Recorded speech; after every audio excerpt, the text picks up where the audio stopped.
och dimman ligger tät bland bergen. Då dansar gruvfrun.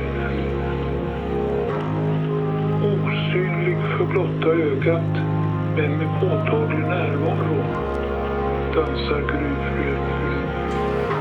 När natthimlen glittrar och de djupa skogarna tystnat, då dansar gruvfrun.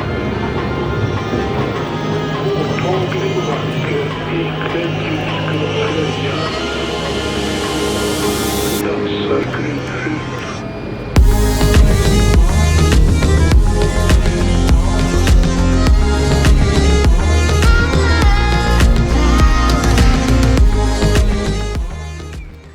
How are you doing, guys? Today it's Wednesday. We are having a morning easy swim, 4.4k. Main set is 9 times 400. Most of them comfortable with some aerobic kind of Ironman pace stuff, but nothing crazy. Overall easy, flushing out the legs a little bit. And then later we're gonna have a track session with 200s, quite a few of them, really getting the speed up. That's something important right now because I have strong legs, I have a very good aerobic foundation, but I kind of benefited in the past a lot from speed work, high-end work on a biomechanical way, and of course all the other benefits. But I felt once I get the speed really up and train that on like a muscular level and like general my overall pace, which of course for now the goal is in 5 weeks, half distance race, that I get the half marathon pace, half Ironman marathon pace up and going. And then we're gonna finish off the day with an easy 90-minute spin, and that'll be it today. Body's pretty tight right now. We're in the race specific phase, so we are working at something. It's the first time I'm doing that because pro racing has different demands.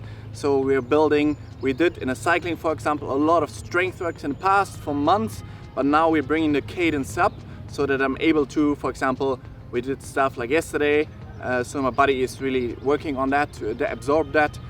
We had like go from Ironman power, like 320 watts, drop it up to then those higher cadences, so 80 cadence, and then that 440 watt range, so that I'm comfortable with those 440 watt surges, 3-4 minutes to drop guys in the pack, because on the bike there will be of course my weapon for the time being, and until the run will develop over years, that will take time as well. And the same in the swim, there was something I couldn't do in the past, so that you have a pace. And that's why most amateur swimmers, or even in the pro field that are not swimmers, get dropped, is that that's what the good swimmers do. They keep a high pace, but they are able to switch it up in cadence and pace. Even when people are already at the limit, they rev it up for like 2-3 minutes, drop the guys. So I'm practicing that on the bike and the swim for sure, that I can, even under strong fatigue, can rev it up again for a time to either close gaps or try to gap people, or cover attacks, or break other people, stuff like that. So now we're going in, we're heading to the Helsinki pool. It's a new one, first time here for me. Outdoor 50-meter pool, get some sunshine in, easy swim, flushing out the legs, and then break.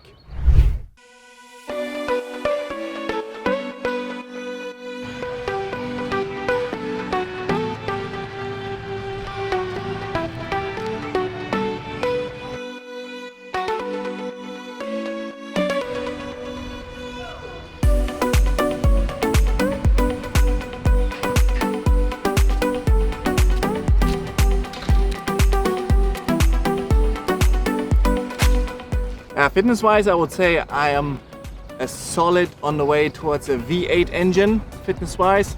In the past, age groupers, especially last 3 years, I was a Toyota Corolla, maybe a little fine-tuned, but last 3 years definitely wasn't good. I worked myself to death, didn't sleep, didn't eat, had a little eating disorder going on, but low carb, had fat before that. That broke me 2 years. The last 3 years wasn't really indicative of my performance at all, but now I am moving. Even this set, just 4.4k. I would have considered this a session before. There was 4 times 400 Ironman in there, and it's like, it's not taxing me. It's the level of swimming I do now is very high in terms of like hardness. Like I struggle a lot in these sessions, like lack of oxygen, muscles dead after, and even the day after still. So yeah, I'm on the way towards a solid V8 engine, which is good. But by the time September, by the full distance, for sure V8. Because that's what you want. But what you really want is a V10 Lamborghini engine.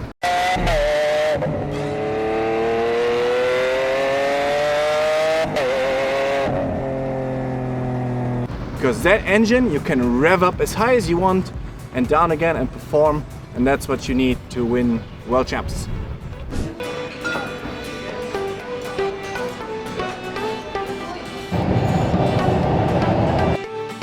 Alright guys, just getting ready for the track.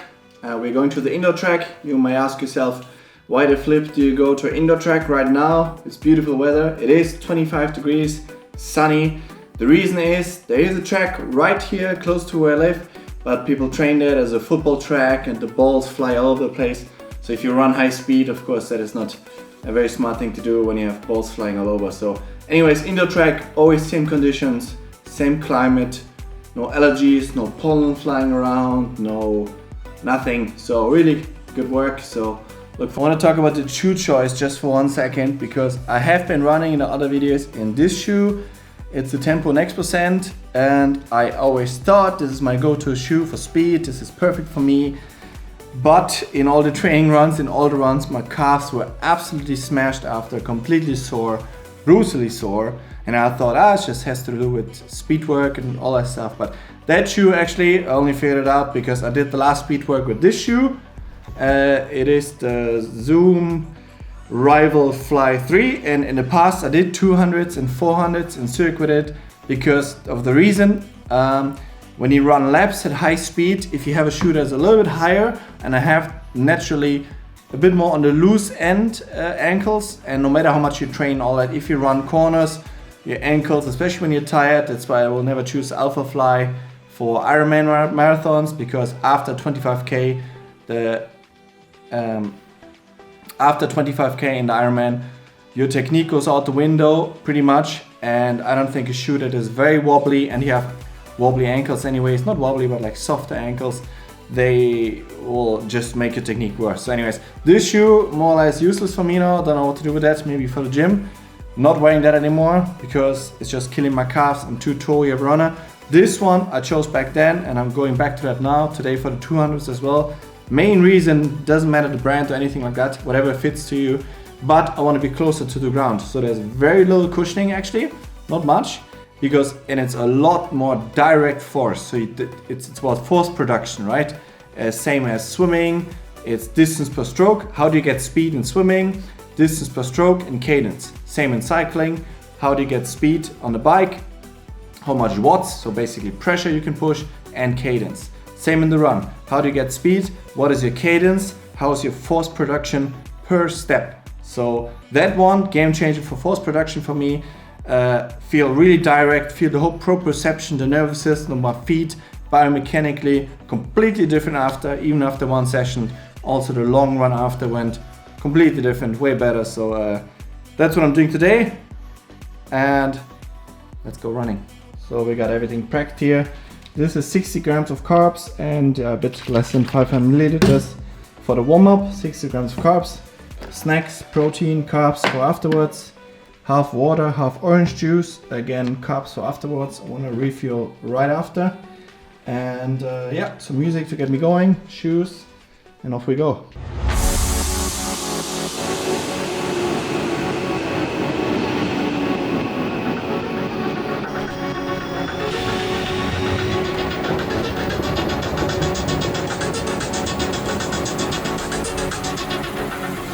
There we are, we made it to the running track, the indoor dome, the dome of leg hardening, because that's what it is. I don't go here for easy runs. And for key sessions, super important. Yes, those key sessions are the ones that actually on race day and before give you confidence and prepare your body for the effort to come, and that you are ready physically and that you're not shocked in the race itself. It's a fine line though, because you want really honest hard work that upgrades you and levels you up physically and mentally, but on the other hand you don't want to grill yourself completely and let your ego roam free and just do whatever you want, because then you will be ruined physically for the day to come. Possible injury, possible overtraining, possible niggles, small things, and not worth. So today's set is 4 times 200s, 200 meter, 8 out of 10 effort. That's really important, the effort line there, and the rest is equal to the time of the 200 meter. And after 4 times 200s, it's 60 seconds rest, and then the whole thing 5 times through. So it will be 20 times 200 meters, so quite a big load and also something to respect for sure. So has to be 8 out of 10. Also in the end, I cannot go to a 9 out of 10 or really effort like that, because there will be just too much stimulus to start with. So we want to get a solid session, want to get speed in at that 2:30, 2:45 pace, something in that direction, whatever it is in the end. But get a good stimulus in, get a good session in, be tired after, but not trashed.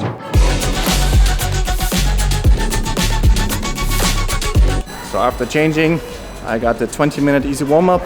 Pace completely irrelevant. If you're looking for pace in your warm-up for a key session like this, you're really still amateur, because pace is most irrelevant. Same as the 2-minute cooldown. Has to be super easy. I don't care about heart rate or pace.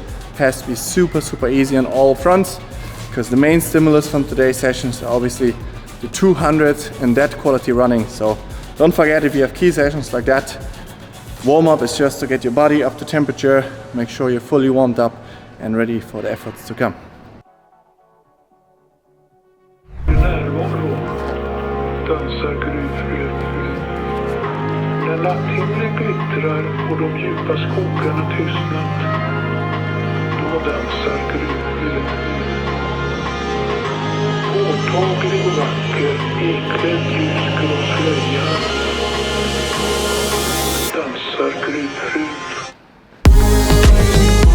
Alright, so we have 17 minutes done of the warm-up.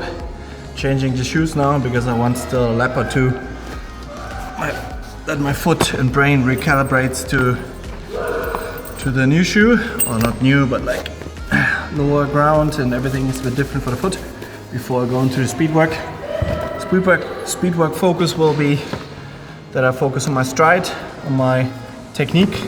It's basically like speed swimming. Really important that you keep the quality of the stroke.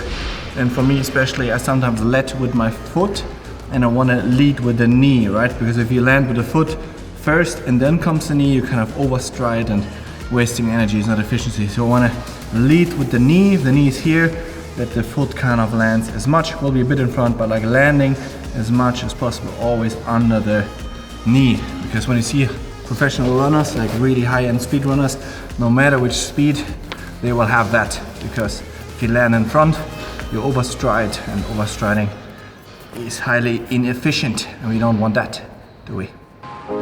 När natthimlen glittrar och de djupa skogarna tystnat, då dansar gruvfrön. Påtaglig och vacker, iklädd ljus. First set done. 33, 34, 4200 for getting a feel for the pace. And now 4 more sets to go.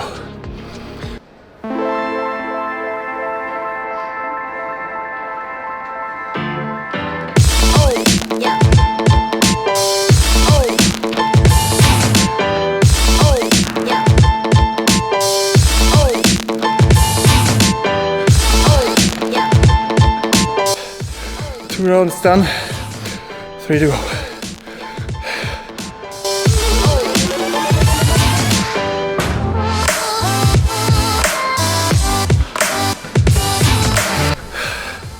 Three down, soreness is kicking in. Calves especially. Keep it controlled, strong, maintain technique under fatigue.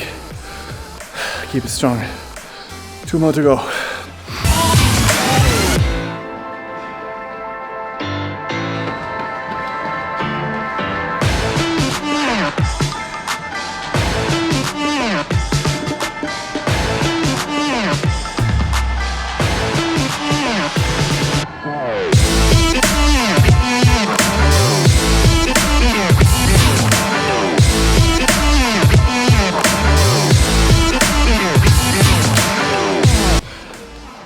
Last round, 4 times.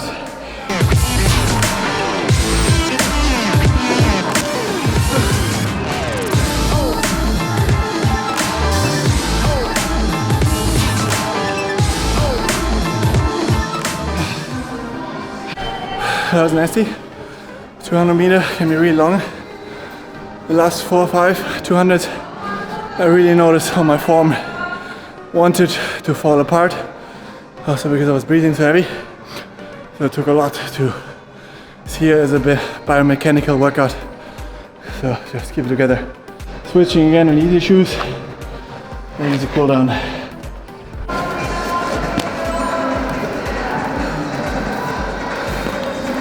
Boiling. Like 28 degrees in here for sure.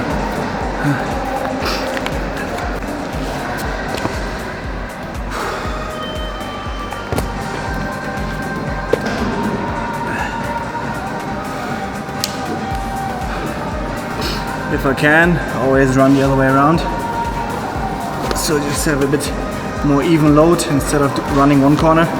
But today it's a bit more busy, so not gonna be a prick, but be respectful to others, right? You're not alone here, smashing workouts. One girl in a wheelchair here, really cool, getting after it, pushing herself, panting, smashing it, love it. World-class ad placement, check this out. Just need to be sponsored. Really happy with this one, especially considering I spent the last 2 days a lot on the legs. 2 days ago, 27k long run on the hills, really nice pace for super low heart rate, which is what you want. Felt good till the end, and of course swim and gym and other stuff, but mainly the key sessions. And yesterday spent a lot of time on the bike, over 400 watts, 430, 440 watts, 80 cadence, so I got used to that, and then dropping down to not easy, but like 320 watts, which is my full Ironman goal power. And yeah, legs are pretty worked now, but I feel alright. Gonna smash some food, later an easy spin. And I was just thinking about it when I was training, like how ridiculous this sport is of triathlon, right? Like every single day, because there's also some meme on the internet.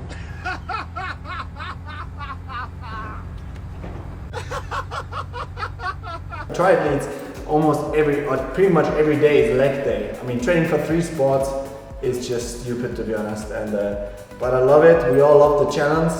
And a little tip: if you want some nice beats, I just listen to it in my cool down. The Stranger Things soundtrack on Spotify. You can put it on shuffle as well. It has some nice 80s beats, some cool vibes kind of. So I enjoyed that one. So gonna smash the food. I see you guys next week. Thanks for checking in.